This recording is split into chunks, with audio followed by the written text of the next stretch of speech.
آیا ولسمشر غني او نور سیاسي مشران په رښتیا هم د طالبانو پر ضد جبهه جوړوي او که څنګه تازه کومې ګنګوسې خپرې شوې دي؟ جزئیات په ویډیو کې را سره وګورئ او چینل سبسکرایب کړئ. السلام علیکم لیدونکو، ستړي مه شئ. ځینې داسې ګنګوسې خپرې شوې دي چې ګواکې ولسمشر اشرف غني د پخوانیو یو شمېر سیاسي مشرانو سره د طالبانو په ضد د یوې جبهې په جوړولو بوخت دی.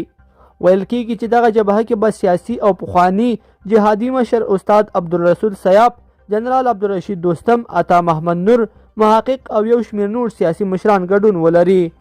استاد رسول سیاف تیره ورځ د کندهار او کندوز د وروستیو خونړیو پیښو په غبرګون کې طالبان د دا ډول پیښو بنسټ ایښودونکي یاد کړل. ویل کېږي چې نوموړی د طالبانو راتګ څو ورځې وړاندې هندوستان ته تللی او تر دا مهاله همالته ژوند کوي. له څو ورځو راهیسې ترکیې د نوموړي د سفر په مشرۍ د طالبانو پر ضد د یوې لویې ملي جبهې د جوړېدو ګنګوسې دي، خو رسما په دې اړه څه نه دي ویل شوي. یوې باخبره سرچینې ویلي چې په دې جبهه کې به د مارشال دوستم، حاجي محقق، عطا محمد نور په شان سیاسي سیري غړیتوب ولري چې پرځول شوی ولسمشر اشرف غني به یې هم ملاتړ وکړي.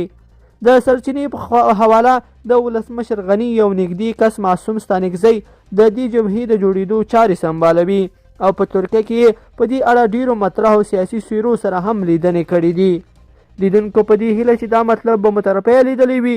کومه ویډیو خوښه شوې ویډیو لایک کړئ، د سره او چینل سبسکرایب کړئ. تر بیا که وخت